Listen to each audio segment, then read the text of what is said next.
Dito guys in-invite ko ang isang solid supporter ko na si Juliana at nag-invite din siya ng friend niya na si Izumi Miyamura. Shoutout sa inyo guys. First game.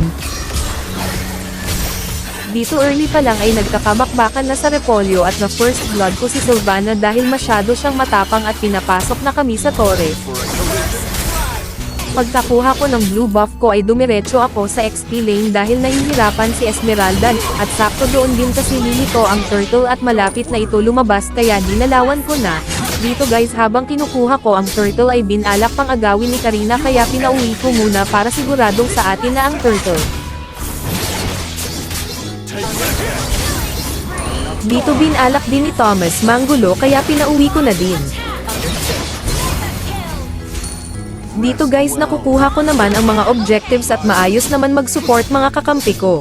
Kaya dito ay panalo naman kami.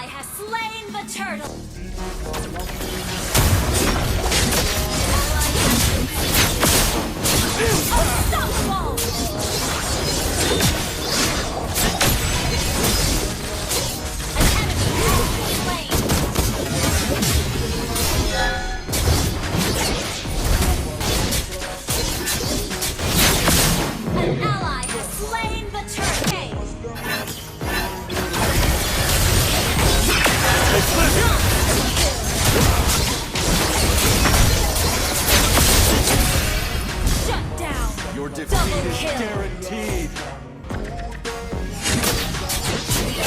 Our turret has been destroyed. The turret, legendary.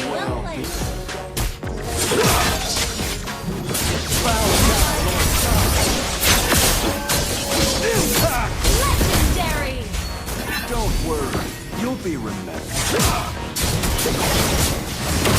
Double kill.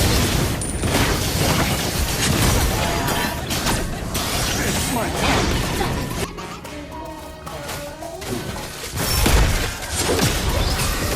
It's too late to run.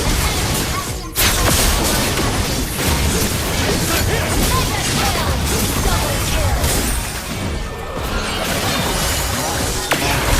Has been slain. Triple kill. Wiped out. Victory.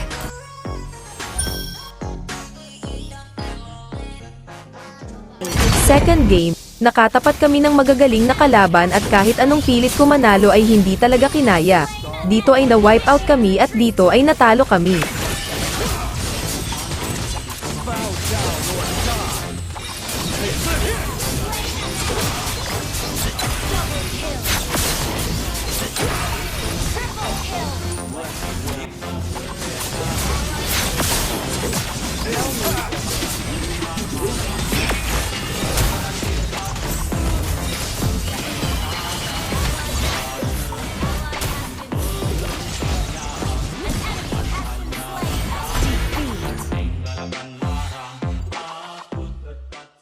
Third game. Dito nag-solo rank muna ako dahil kaka-end season lang kaya malalakas pa talaga ang mga kalaban at di ko masisigurado ang panalo kaya nag-solo muna ako para kung sakali man matalo ay wala ako may nadamay na supporters ko. Dahil natalo kami sa second game kaya pipilitin kong manalo para makabawi agad sa talo. Dito nahirapan kami pero bandang huli panalo naman kami.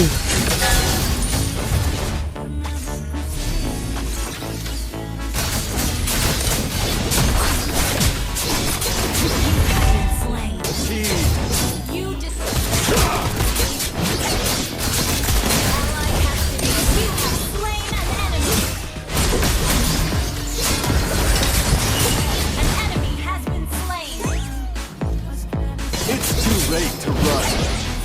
Ally has slain Thor. Godfather. You won't descend to the sky.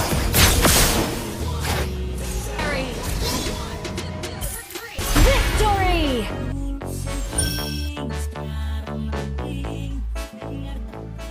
Fourth game. Dito na gold lane Kimi naman ako dahil na-miss ko si Kimi. Dito nabugbog ako ng sobra dahil kung mapapansin nyo ay ako lagi ang inuuna nilang pitasin. Mabuti na lang at malalakas ang mga naging kakampi ko at nabuhat nila ako. Dito ay silver lang ako pero panalo naman kami.